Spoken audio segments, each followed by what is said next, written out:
Os doy la bienvenida al canal de Cristianos Evangélicos desde mi tierra natal, Pontevedra.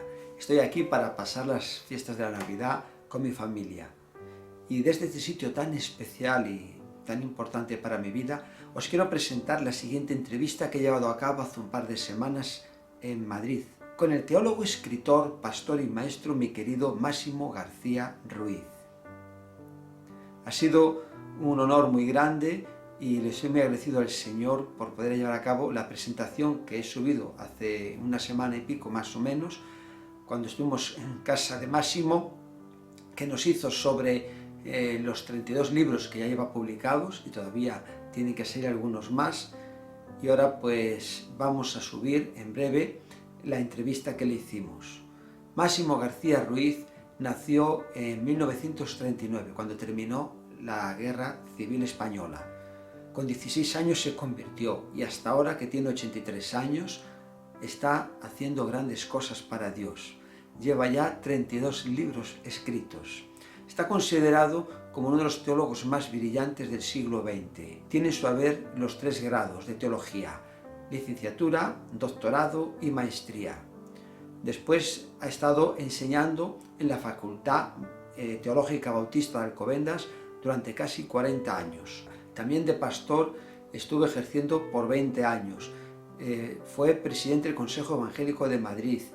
Se ha estado ocupando pues diferentes cargos y actualmente también le podemos seguir a través de los artículos que también publica en los diferentes medios evangélicos digitales en los que no son. Hasta ahora pues he estado hablando un poco de las cosas que Dios ha hecho a través de él, pero también es una persona que en su trabajo secular ha tenido una gran responsabilidad, porque fue jefe de personal de recursos humanos de una área muy importante de la compañía de Iberia.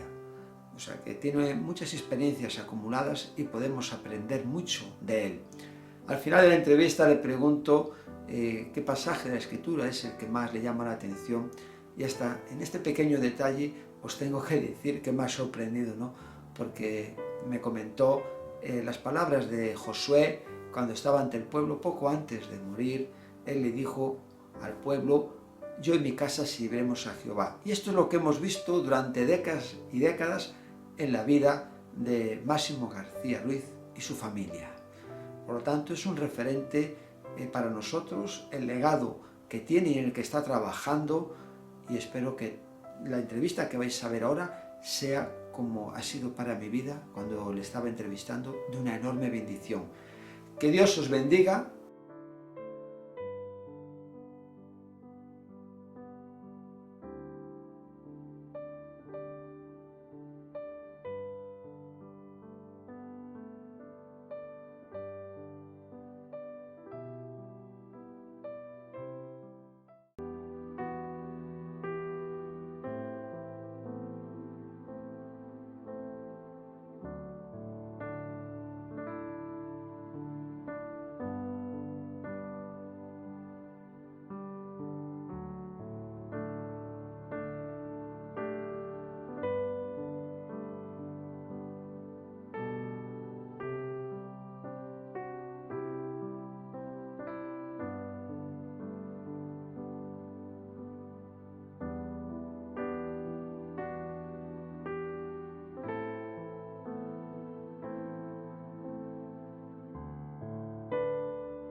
Después del reportaje que hemos estado llevando a cabo sobre tu trayectoria con todos los libros que has escrito y colaborado, ahora vamos a tener un tiempo de conocerte más. Preparado un poco, pues, tu presentación, y naciste en Madrid, tienes 83 años. 83 años, los próximos 84. ¿Estás casado y cuántos hijos tienes? Tengo 4 hijos y 7 nietos. ¿Se llaman? Los hijos se llaman Marcos, Yo... bueno, la mayor es Rebeca, Marcos, Esteban y Pablo. Y los nietos, el mayor que ya tiene 32 años, ya vuela por sí solo, se llama Benjamín, luego está Laura, está Andrés, está Elisa, está Claudia, está Rodrigo, está Alejandro. ¿Entre tus nietos hay alguno así o hijos que siga tu línea de escribir libros? No que yo sepa, no. Bueno, algunos son muy jovencitos todavía, pero bueno, tengo de 32 a 15, sí, hay una gama de edades bastante extensa. No, la mayoría de ellos están ahora en proceso de estudio, están pues, en fin... A veces se ve, ¿no?, que alguno tiene así que le gusta leer mucho, le gusta... Leer, son buenos lectores la mayoría de ellos, sí, sí, sí. Les ha gustado desde muy pequeñitos leer y yo creo que van en una buena línea, pero están por definir, como todos los chicos de esa... El mayor no, el mayor ya tiene su orientación, en fin, se mueve en el campo del mantenimiento de edificios, esas cosas, ¿no? Cada uno de los hijos también tiene una actividad diferente, pero bueno, se buscan la vida, creo que lo hacen bien, lo hacen con una vocación cristiana, todos ellos están dentro del ámbito de una formación y una orientación cristiana, y en ese sentido pues yo creo que tienen una buena trayectoria. ¿Y tu legado? Bueno, el legado ya veremos. El legado siempre tiene cosas positivas y a veces cosas también negativas, o sea que en la vida no todo son flores, también hay espinas. Pero al estar ahí tus obras siempre pueden acudir a ellas y tener lo que tú has hecho. Pues esperemos que de alguna forma contribuya positivamente, claro. Has estado de pastor por 20 años en diferentes iglesias. Bueno, yo realmente comencé en una iglesia, estuve un año, todavía estaba en proceso de formación en el seminario, en Jaén. Después comencé desde sus orígenes una iglesia en Villaverde, en el barrio de Villaverde, aquí en Madrid, y allí estuve 16 o 17 años. Y luego, circunstancialmente, pues he estado pastoreando de forma interina una iglesia en Valladolid y una iglesia en Alcalá de Henares. Es decir, que en el conjunto, pues sí, estamos hablando de unos 20 años más o menos. ¿Es fácil ser pastor? No es fácil nada en la vida. Y las relaciones humanas siempre son difíciles. Sobre todo en una tarea como esa, en la que tienes que tener muy en cuenta pues, un sentimiento de ponerte en un lugar de otra persona y trasladarle unas ideas, unos mensajes, unas palabras que realmente puedan ser una transmisión de sentimientos verdaderos, en el campo, por ejemplo, en el campo religioso, de una fe sincera, no de una fe impostada, no de una forma de vivir extraña al medio donde estás viviendo. Es decir, yo creo que lo más importante que Dios nos ha hecho ha sido personas, ser personas. Y la fe cristiana y cualquier otra fe positiva que pudiera haber, ha de contribuir a hacer de la persona, del ser humano, un ser humano consciente, responsable y capaz de ser honesto consigo mismo. Si conseguimos eso a través del mensaje del Evangelio, estamos consiguiendo algo muy grande. Estamos conectando con los propósitos de Dios para la persona, para el ser humano. En el reportaje comentabas que te convertiste con 16 años sí, y siempre has nacido, por decirlo de alguna manera, en Cristo, pero en la iglesia bautista. Mi vinculación con la iglesia surgió con 16 años, efectivamente, y a partir de ahí, pues toda mi vida ha tenido una conexión con lo que ha sido la vida de la iglesia, pero vamos, me he desarrollado y me he desenvuelto en ámbitos muy distintos, no solamente en el ámbito religioso, sino también he tenido una proyección, digamos, profesional en otros ámbitos.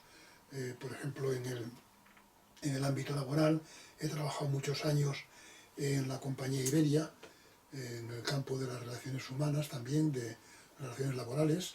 He sido jefe de personal de un área muy importante en Iberia, es decir, que he tenido una conexión en otros ámbitos que no han sido exclusivamente la Iglesia. Sí. Eso te enriquece para todo. Yo creo que sí, porque mira, las personas no somos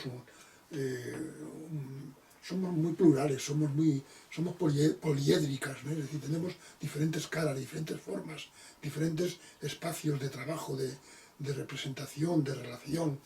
Y una persona que se relaciona únicamente o se desenvuelve únicamente en un ámbito se empobrece. La capacidad de poder estar en disposición de conectarte con el mundo en general, y lo haces a través de tu propia personalidad, de tus propias creencias, de tus propios valores, de tu concepción del mundo. Todo eso es enriquecedor.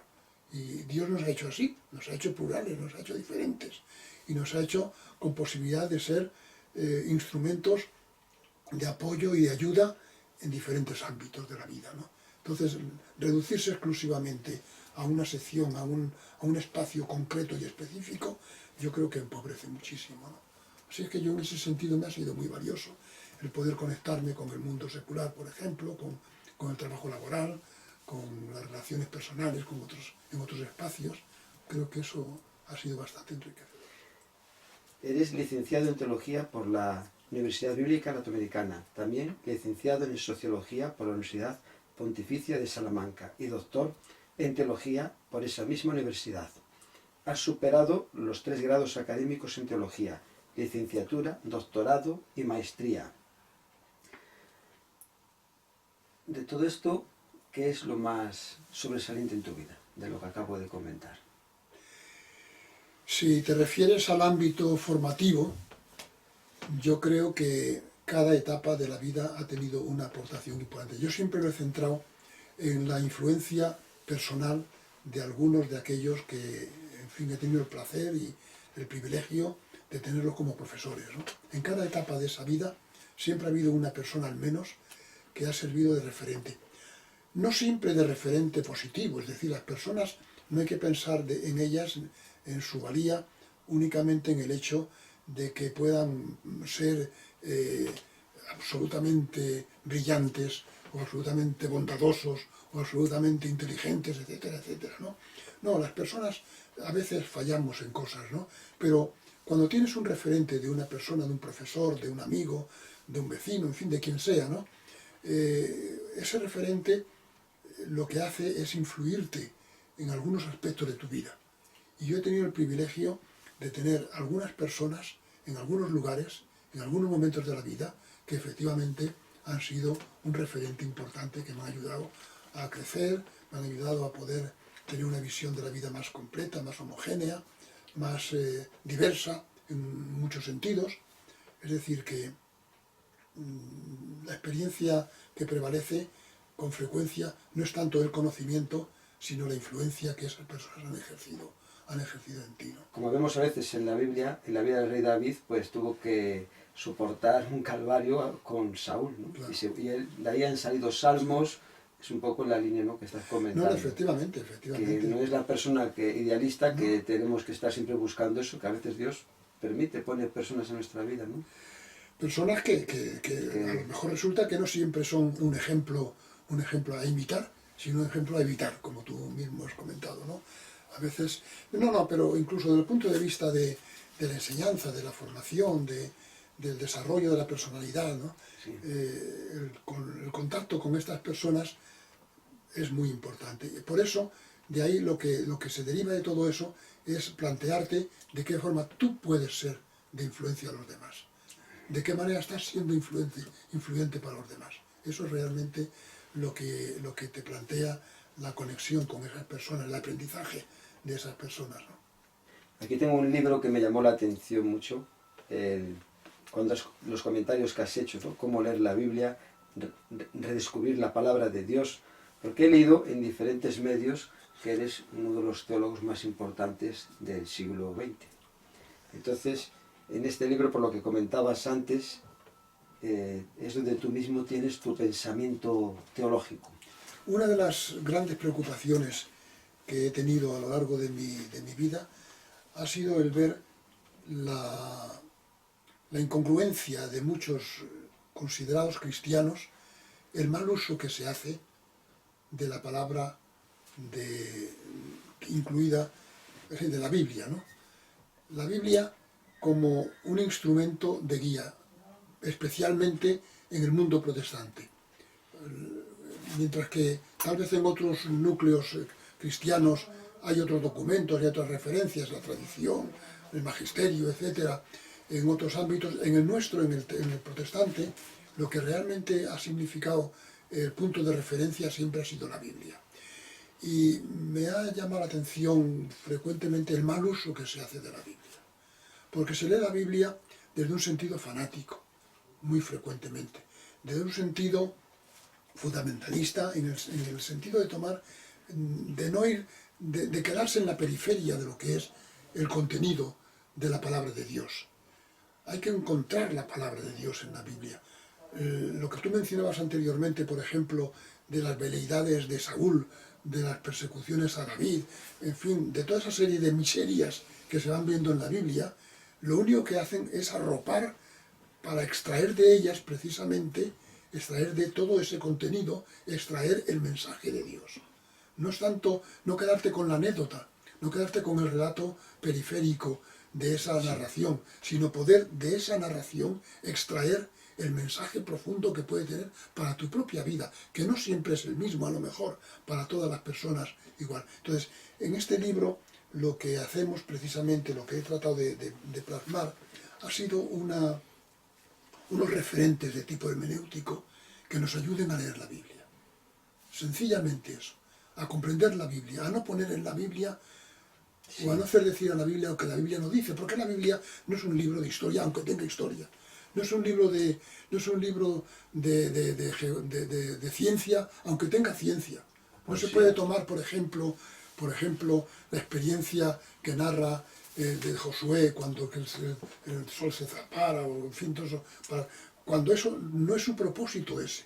El propósito es acercarnos a la inmensidad de Dios, al conocimiento de Dios, a la participación de Dios, a la intervención de Dios en la historia, cogiendo incluso a veces imágenes, como es en ese caso, de otros libros más antiguos que decían narraciones e historias que a lo mejor no tenían nada que ver con el hecho literal de lo que estaba mostrando. Por lo tanto, la literalidad, el fanatismo, la actitud, digamos, anecdótica de los hechos, enturbian con frecuencia el conocimiento o la profundización en la palabra de Dios. Eso se llama hermenéutica, es decir, el poder discernir bien lo que la palabra dice. Y esa ha sido la preocupación que mostró este libro. Yo me he quedado bastante orgulloso y bastante contento del contenido de este libro, porque creo que aporta unas herramientas, aporta unos datos, aporta unos instrumentos de apoyo a quienes quieran leer la Biblia bien. Leer la Biblia bien, desde mi punto de vista. Y lo bueno que tiene que aparece la Biblia como en la portada referente, sí, principal de lo que estás comentando. Efectivamente. Ha sido profesor de religiones, sociología e historia de los bautistas en la Facultad de la Unión Evangélica Bautista de España, UEB, actualmente profesor emérito en Alcobendas, Madrid. Y eres profesor invitado a otras instituciones. Perteneces a la Asociación de Teólogos Juan 23. ¿Cómo es esto?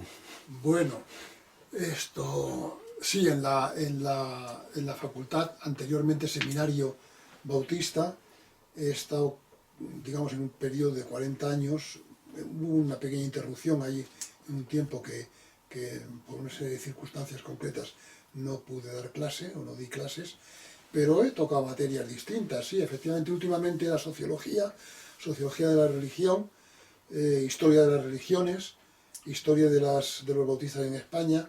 Anteriormente he estado impartiendo otras materias como la teología pastoral o periodismo, incluso dentro de la facultad, o nociones de periodismo, orientación, de comunicación, etc. Es decir, varias materias en ese sentido. Y bueno, pues han pasado, hoy en día hay un porcentaje bastante numeroso de pastores en la web especialmente, que han sido alumnos, que a lo mejor no se acuerdan, o si se acuerdan, Sí, pues a ver qué recuerdo tienen, ¿no? Hace poco estaba hablando con el pastor Juan Marcos de Vigo, que entrevisté, y me comentaba eso, que, que te conocía muy bien y que ha sido... Alumnos, sí. Y en cuanto a la conexión con la Asociación de Teólogos, pues eso tiene su origen en la época de mi doctorado, de los estudios de doctorado en la Facultad de Salamanca, Pontificia de Salamanca, ¿no? Yo ahí me conecté con el tutor de mi tesis, que fue el profesor Casiano Floristán. Este hombre fue un pastoralista muy eminente dentro de la Iglesia Católica, muy discutido también por muchos por su enfoque teológico, y él y otros, Enrique Mire Magdalena, José María de Alegría, sí, personas muy relevantes dentro del catolicismo del siglo XX, fundaron la Asociación de Teólogos Juan XXIII. Y cuando yo hice la tesis doctoral, pues me invitaron a integrarme en esta asociación. Y bueno, pues al principio uno siempre tiene una cierta de reticencias como evangélico, ¿no? Yo cuando me recomendaron al profesor Casiano Floristán para poder tener la tesis, desarrollar mi tesis doctoral con él bajo su dirección, pues claro, había esa idea, hombre católico, tal. Luego fue una experiencia maravillosa, fue un hombre entrañable. Yo he descubierto cristianos realmente muy entrañables dentro de esos núcleos de cristianismo, ¿no? Al margen de luego otra serie de cositas que pueda uno achacar, ¿no? Y este hombre fue un motivo de inspiración para mí, de apoyo muy grande en el sentido intelectual, y él me introdujo, me invitó a formar parte de esta asociación. Efectivamente he participado en ella, sigo siendo miembro de ella, he colaborado en su comité gestor para la puesta en marcha de los diferentes encuentros anuales que hay de este colectivo, y ha sido una etapa interesante en mi vida, de aprendizaje, de colaboración, de romper barreras innecesarias, de conectar fraternalmente con personas que, bueno, están en otro ámbito religioso, pero hay coincidencias, muchas más que desavenencias, en el sentido de la fe, de la identidad religiosa, etcétera, etcétera. Sí. Me viene a la mente lo que el apóstol Pablo escribe a Corintios, ¿no? Que me he hecho a todos para alcanzar al mayor número, ¿no? Y a veces estas experiencias nos pueden llevar, ¿no? A ser esa luz, un referente, sí, para que estas personas... Es una manera, ¿no?, de acercarse y que vean la labor que haces, ¿no? No, los prejuicios son uno de nuestros peores enemigos, ¿no? Y siempre hay espacios en cualquier otro lugar, hombre, siempre uno tiene que ser vigilante de su conducta, vigilante de su testimonio, vigilante de sus principios. Y esto, si estás en un sitio, en un colectivo donde va a atentar contra tus principios y tus identidades, pues obviamente tienes que exigir o tienes que delimitar los espacios, ¿no? Pero hay muchas más coincidencias que desavenencias en muchos de estos sectores, ¿no? Yo he podido comunicarme como soy allí, igual que pueda serlo o pueda comunicarme en un espacio más fraterno, más cercano, más religiosamente próximo, ¿no? He podido dar alguna conferencia, he podido participar en mesas redondas, he podido presentar a otras personas, he introducido a otras personas también del campo evangélico para que den charlas y conferencias en estos encuentros. Es decir, que ha sido una plataforma pues muy enriquecedora desde el punto de vista personal, pero también desde el punto de vista de compartir eso que siempre ha sido una especie de una inquietud en mi vida, ¿no? Y ha sido el hacernos presentes en la sociedad. Yo creo que una de las grandes deficiencias que tenemos como evangélicos, por una serie de circunstancias históricas que son, en fin, están ahí, son indiscutibles, sí, nos han estorbado, hemos sido no tenemos o no hemos tenido una gran capacidad de incrustarnos en la sociedad. O sea, nuestra influencia en la sociedad, sí, es muy escasa o nula, muy frecuentemente. Entonces, aprovechar cualquier oportunidad para estar presentes, sin renunciar a nada, cuando no te piden renunciar a nada y te invitan a estar presente, esa es una gran oportunidad para dejar una huella que posiblemente tenga una influencia en ese sector que de otra forma no podría tenerse, ¿no? Entonces, en ese sentido yo me siento muy, muy orgulloso de esa etapa, en la que he podido pues, participar en el desarrollo de esos principios teológicos, esos principios sociológicos, esos principios religiosos, Sí. humanos, que imparte o que he podido impartir juntamente con esa gente, ¿no? Hace un momento Gabino hacía referencia que eres articulista en diferentes medios de comunicación y hablaba en la actualidad evangélica. Sí, yo he perdido la cuenta, la verdad es que no soy yo muy dado a hacer números, ¿no? Ayer estaba pensando en esto para otro, porque estaba escribiendo la introducción a uno de estos libros que tengo ahora en proceso, y estaba pensando precisamente en ese tema. ¿Cuántos artículos habré escrito yo? Pues si Gabino no nos lo aclara algún día, yo no sé hacerlo, ¿no? Estaba pensando que a lo mejor podrían rondar los 1000, no sé cuántos, la verdad, porque llevo mucho tiempo escribiendo artículos. Efectivamente, comencé muy joven dentro de las revistas de las iglesias, dentro de las revistas evangélicas, de las revistas bautistas especialmente, tanto en España como revistas de la Casa Bautista de Publicaciones en El Paso, en Texas, que también allí estuve colaborando en algunas de ellas, y comencé siendo muy joven, con 17 y 18 años, escribiendo en estas revistas, y yo no he dejado nunca de escribir artículos, es decir, que yo no sé, algunos no servirán para nada, otros habrán quedado ahí como un referente en algún momento, pero yo no podría calcular en estos momentos cuántos artículos. ¿Dónde? Pues sí, en las revistas evangélicas, en varias, ahora con la cuestión de la prensa digital, Gabino mencionaba los 3 medios más relevantes en los que he podido estar colaborando. Añado a estos otro que también lo he hecho durante tiempo. Últimamente no les mando muchas colaboraciones, que es Periodistas en Español. Es un medio secular, no es evangélico ni católico, es un medio secular. Es decir, que no sé cuántos artículos habré podido escribir, pero sí, efectivamente, lo he hecho de manera muy frecuente, ¿no? ¿Y nunca has pensado en hacer un libro sobre los artículos? Algunos de esos artículos están incluidos en los libros. O sea que algunos de esos libros recogen artículos sobre todo este protestantismo y derechos humanos, protestantismo y crisis. Estos libros recogen artículos míos también. Sí. En las memorias también hemos incluido algunos artículos para dar una pista o una pequeña referencia de diferentes temas, pues para ver por dónde me muevo yo en mi pensamiento teológico, ¿no? Entonces sí, se incluyeron algunos artículos. Es decir, están en varios lugares, pero hay otros no, otros se publicaron en el medio que fuera y ahí han quedado ocultos, ¿no? Comenzaste con 16 años, como acabas de decir, a escribir. ¿Y qué fue lo que te motivó? ¿Había alguien en la familia? ¿Cómo te vino eso de empezar a escribir? De hecho, comencé, yo recuerdo, a los 12 años, como se perdió ese otro librito del reto de la juventud, que no tendría mucha valía literaria, pero tenía una valía sentimental, ¿no? Y a los 12 años, por ahí, yo escribí 2 cuentos. Uno se llamaba, recuerdo el título todavía, El ogro de Burete. Burete es un pueblecito de Murcia, que yo tenía de referencia ahí, ¿no? Y no sé lo que habrá sido, que sería de ello. Pues seguramente pues una cosita de un muchacho de 12 años, ¿no? Y el otro no recuerdo qué título tendría, ni siquiera, pero sé que fueron 2 en esa época.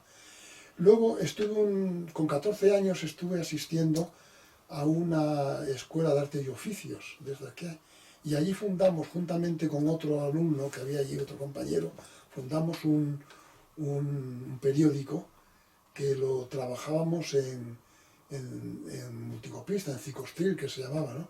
Y entonces hacíamos el periódico, una tarea casi tan tediosa, de tanta dedicación como esta que tú haces con tu servicio. Y bueno, pues sí, tuvimos durante un tiempo, hacíamos esa revista allí ya en ese tiempo, con 14 años, 15 años. Luego fue cuando me incorporé a la Iglesia Bautista y ahí pues ya colaboraba en el periódico de tablón de la Iglesia, ya las revistas, y bueno, no recuerdo ninguna etapa de mi vida que no haya sido escribiendo. Luego el tema de los libros, el paso ya a un tema más serio, más profundo, en fin, con mayor dedicación o con mayor contenido, quizá el origen está en el seminario. Yo tuve la suerte de tener algunos profesores en ese tiempo que hicieron, la metodología de estudio era muy de tipo de corte americano y se enfatizaba mucho en la investigación, por los trabajos de investigación. Aquella era una asignatura o un trabajo casi permanente en la metodología de estudio del seminario cuando yo estuve allí, ¿no? Y eso me introdujo ya en escribir algunos temas, como este que hemos visto anteriormente en la presentación de los libros con la enseñanza de la Iglesia cristiana, que son trabajos de clase, son trabajos del proceso educativo en el seminario, ¿no? Sí. Entonces allí, pues claro, aprendes ya metodología, aprendes recursos, adquieres recursos de investigación y todo esto, ¿no? Yo creo que el inicio, la puesta, digamos, en marcha con mayor dedicación o con un poco de mayor estilo o de mejor estilo, fue precisamente en el seminario. Recuerdo esa aportación como una parte muy valiosa, ¿no? Un trampolín, ¿no? Sí, fue un trampolín en ese sentido, ¿no? Y a partir de ahí, hombre, ha habido una época muy larga de mi vida en la que he estado en el tema de la gestión muy ocupado, con el pastorado, dirigiendo el tema de las misiones y la evangelización en la UEB. Eso fue una época de 5 años de una dedicación intensísima. Recorrió España, ¿no? Sí, sí, en toda España. Luego ha habido otra época también de dedicación en gestión importante, fue en el Consejo Evangélico de Madrid, como secretario ejecutivo primero y después como presidente. Es decir, que he tenido una larga época, etapa de mi vida con una dedicación en la gestión, en el trabajo muy intensa, y ahí el escribir ha sido pues más limitado, ¿no? Se ha intensificado a raíz de la jubilación en algunos de esos terrenos, ¿no? Entonces sí, bueno, pues ha habido la oportunidad de poder dedicar mucho más tiempo a la escritura. De todos los libros, ¿cuál es el que más te ha costado escribir? Bueno, sin duda alguna al que he dedicado más tiempo y más esfuerzo. Además, casi había una presión para que saliese cuanto antes. Fue la historia de los bautistas en España, ¿no? Ese libro hubo que dedicarle mucho tiempo, porque claro, pretendía ser un libro en fin, con un reconocimiento científico. O sea, no se trataba de hacer... Yo recuerdo que el director, Casiano Florestan, el profesor Casiano Florestan, decía, pues claro, yo tenía mis dudas cuando estaba escribiendo.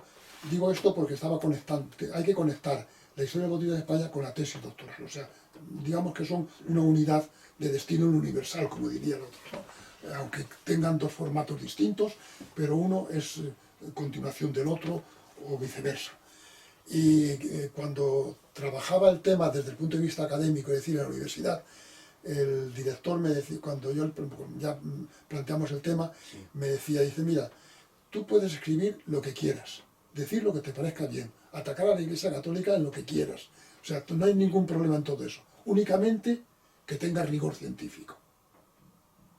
O sea, aquello fue un tema, una cosa realmente importante, ¿no? No, ninguna pega, ¿no? Olvídate de que esto es una iglesia, una facultad o una católica, olvídate de todo, nada, no hay ninguna barrera en ese sentido. Lo que hay que escribir ahí es algo que tenga rigor científico. Claro, escribir un libro de historia, una tesis doctoral en un formato, un libro de historia más secular en otro, pero vamos, en una hilazón uno con el otro, con rigor científico, pues exige mucho esfuerzo. O sea, no caben las ocurrencias, no caben las reflexiones, en fin, personales. Ahí no tiene autoridad lo que tú dices, sino lo que realmente puede demostrarse que es cierto. Entonces todo eso hay que documentarlo, hay que apoyarlo, hay que referenciarlo con notas, con búsqueda, con documentos que tienes que buscar en un lugar y otro, y todo eso pues cuesta mucho trabajo. Yo, al margen de en fin, del tiempo de la tesis, que bueno, eso, pero yo el tiempo, ya específicamente con el libro de historia de los budistas en España, estuve 3 años trabajando. 3 años trabajando, a veces, digamos, un trabajo diario de 10 o 12 horas. O sea que no, ese es el esfuerzo mayor. En el libro que tengo aquí también, que es uno de los que más me llama la atención, es el de Memorias. Porque aquí tienes que retroceder al pasado, a desandar, ¿no?, lo andado, y ver lo que has oído, lo que has visto, lo que has trabajado. Suelen ser como libros, ¿no?, que se van diciendo, bueno, ya lo haré, y a veces no se llega a hacer, pero te ha dado tiempo para hacerlo. Bueno, este libro, en mi caso, supongo que casi en todos los casos de personas que se atreven a escribir sus memorias, es como una especie de confesionario, en el que no tienes demasiados escrúpulos en contar un poco tu vida, qué ha sido. Sí. Y yo he tratado de no buscar ningún adorno, ¿no? Porque la vida va discurriendo, sí, y conforme va discurriendo, pues, sobre todo conforme vas recordándola, pues lo vas narrando, ¿no? Yo arranco de mi propia situación. Yo nazco en la guerra, en plena guerra en Madrid. Pues las circunstancias de la guerra las recojo ahora en una novela que saldrá dentro de unos días, precisamente todo ese proceso de lo que fue la guerra en Madrid en el año 38 al 39, ese año último de la guerra. En ese tiempo nací yo. Mi padre era guardia de asalto, en fin, tenía... ¿En la República? En la República, pues claro, le pilló en la República, pues le metieron en la cárcel el mismo día 1 de abril, cuando entraron las tropas de Franco en Madrid, le vinieron a buscar para meterlo en la cárcel. Y ahí murió. Y mi madre murió 5 días después. Pero tu padre murió de 34 años. Sí, y mi madre, pues de menos, o sea, 5 días después de entrar las tropas de Franco en Madrid, ella murió, ¿no? Y bueno, todo eso lo recojo, todas esas cosas con más detalle lo recojo un poco también en la novela, porque también es una novela un poco biográfica, un poco así de proximidad, ¿no? Pero aquí, pues, bueno, pues ese proceso, la vida comienza ahí, la vida para mí comienza ahí, y hay todo un proceso, hay todo un desarrollo de circunstancias que se van narrando. Y luego, claro, luego está, pues, te haces adulto y tienes vivencias y tienes experiencias, y todo eso es lo que se va narrando ahí. No sé, yo creo que ha quedado reflejada la vida, o parte de mi vida bastante, en este libro. De Memorias supone, ¿no?, conocer el curso de tu vida hasta ahora. Pero también es entrar en la historia, como hemos hablado en los libros que has hecho, del protestantismo español en aquellos años de intolerancia religiosa que te ha tocado vivir y de negación a los derechos más elementales para las personas por reclamar la libertad de sus ideas religiosas. Claro, es que uno no es un ente abstracto fuera del mundo donde vive. Uno está metido, incrustado dentro de la época, de las circunstancias, de la sociedad en la que te desarrollas.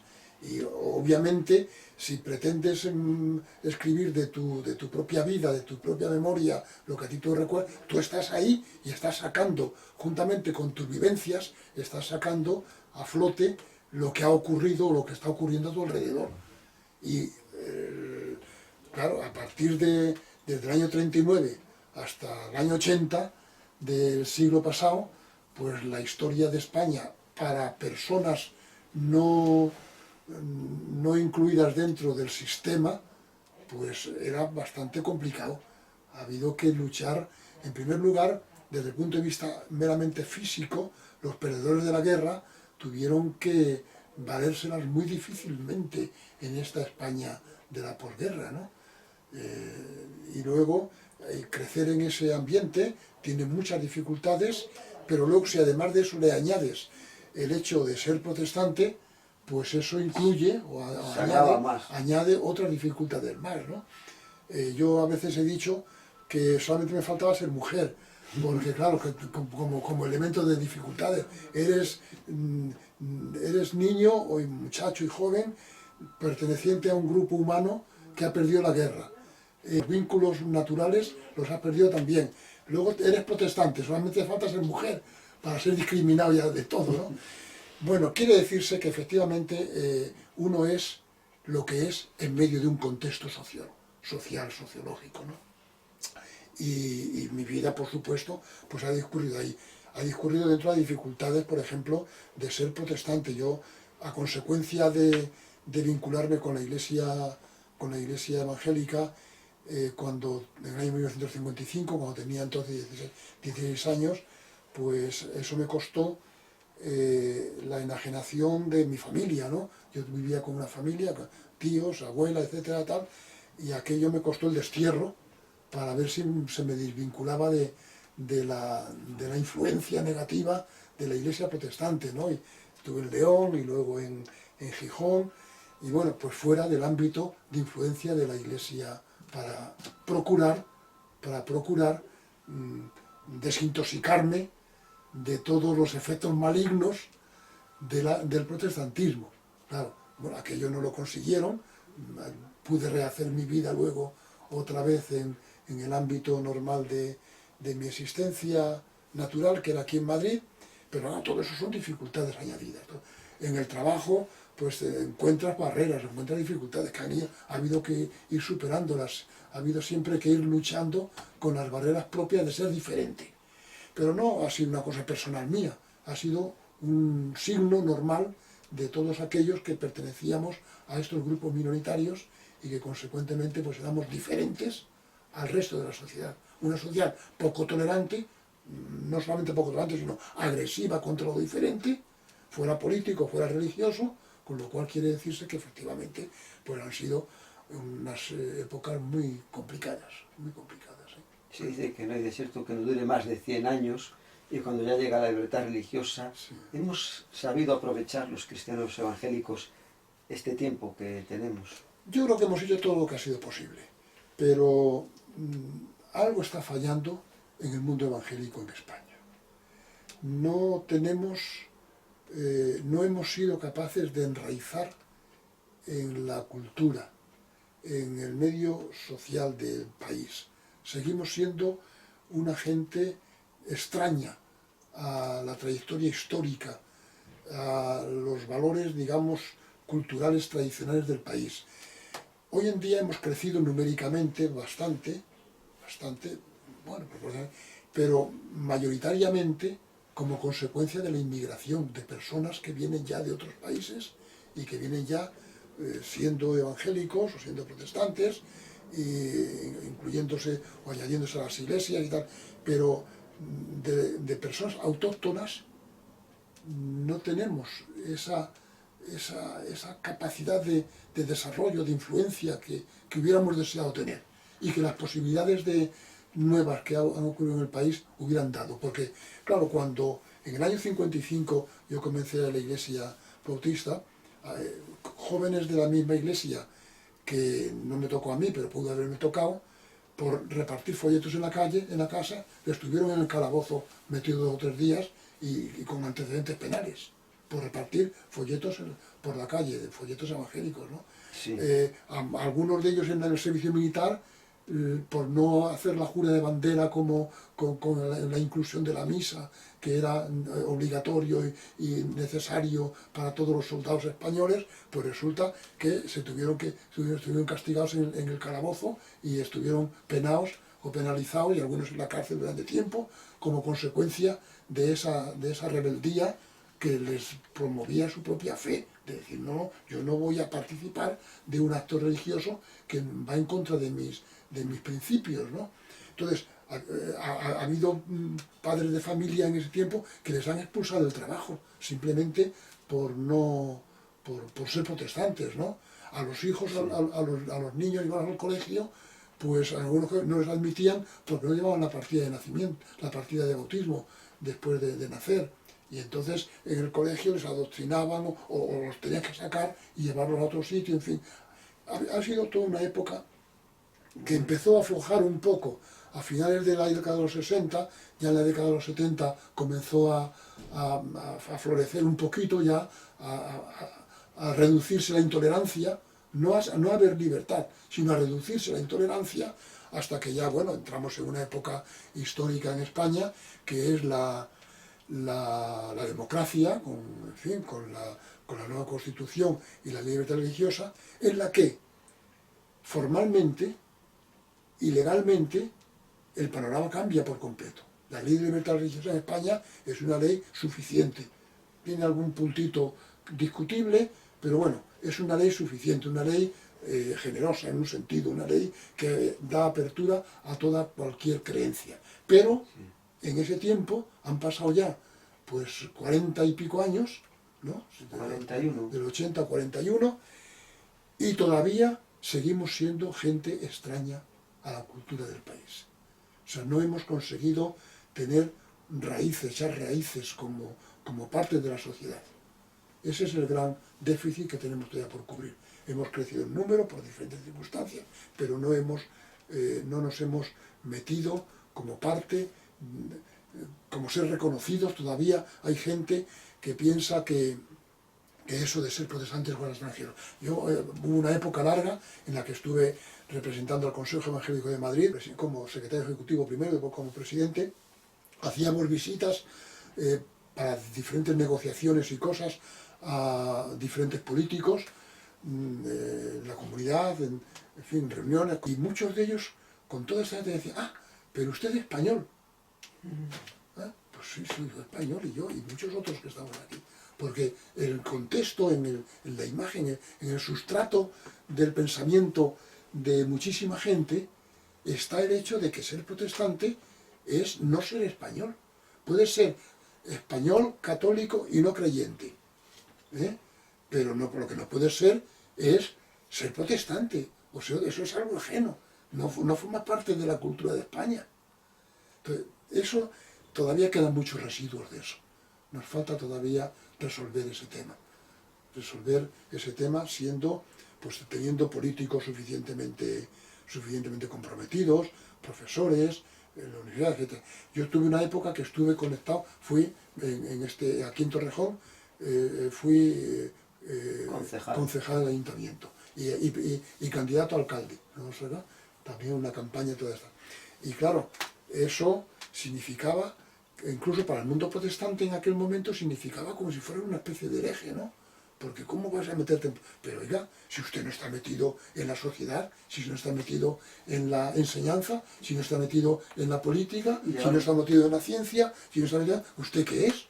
Lleva los valores cristianos donde están. Y ahí compórtate como tienes que comportarte. Transmite tu mensaje, transmite tu fe, transmite tus valores. Porque ¿dónde si no vas a hacerlo? ¿Solamente en el caldo de cultivo de tu parroquia? Hombre, no. Bueno, ahí todavía no hemos terminado de encajar. Ahí tenemos un déficit las nuevas generaciones, hay que intentar superar eso y ahondar más. Es una asignatura pendiente. Para terminar, una pregunta que me viene a la mente, ¿no? Por lo que estamos recibiendo de tu historia. Te convertiste con 16 años. Sí. Y ha sido un poco, por lo que vemos, trágico, ¿no? Por la situación familiar y todo. Bueno, ¿Qué fue? ¿Cómo llegaste a conocer? De una forma muy sencilla. Yo creo que de esas experiencias progresivas no hay nada unos compañeros, unos amigos ahí donde vivía me invitaron a ir a la iglesia. Fui a la iglesia. Yo no era muy religioso tampoco, y bueno, pues me prendió. Fue como si me estuvieran esperando allí, ¿no? Como si aquello fuera lo natural en mi vida, como si realmente simplemente había descubierto lo que tenía que haber descubierto desde mucho antes, ¿no? Y entonces de una forma muy natural, pues me incorporé a la iglesia, acepté al Señor, y en fin, todo ese proceso normal. ¿Es en la iglesia general? Sí, ahí mismo, vale. Sí. Ha sido todo mucha bendición, y me gustaría también, ahora que me viene a la mente, un pasaje de la Biblia que es de los que más tocan en tu vida. Hombre, hay mucho, sí, pero especial. Por ejemplo yo te diría que hay uno muy clásico que hemos, en fin, el final de la vida de Josué, un líder importante en el pueblo de Israel, pues cuando Dice, yo y mi casa serviremos al Señor, ¿no? Entonces ha habido una transmisión, un sentimiento de servicio, un sentimiento de compromiso, que fue, pues posiblemente sea esa el que mejor lo refleja, ¿no? Y que ha sido algo que en la vida diaria yo creo que he procurado transmitirlo también a mis hijos y a mis nietos. Afortunadamente todos ellos están vinculados con la fe, con el Señor, en las iglesias y tal. Pues quizás sería ese pasaje, ¿no? El referente, ¿no? Has conocido al Señor, has tenido tu experiencia personal, te has comprometido con el Evangelio y bueno, pues, ¿qué te queda sino servir al Señor, ¿no? Esa es la conclusión normal. Te doy muchas gracias por tu recibimiento, todo lo que hemos podido llevar a cabo para dar a conocer tu obra, tu testimonio, y ha sido mucha bendición para mi vida. Pues yo te doy las gracias a ti porque estás haciendo un ministerio realmente extraordinario. Creo que hacer acumular esta documentación de cara al presente, pero también de cara al futuro, es un aporte verdaderamente encomiable, ¿no? Y te lo agradezco personalmente porque creo que es una aportación muy buena. Yo estoy muy agradecido al Señor porque hoy estoy contigo y cada día está poniendo personas para poder hacer este trabajo. Pues muy bien, adelante, adelante, Marcos, adelante.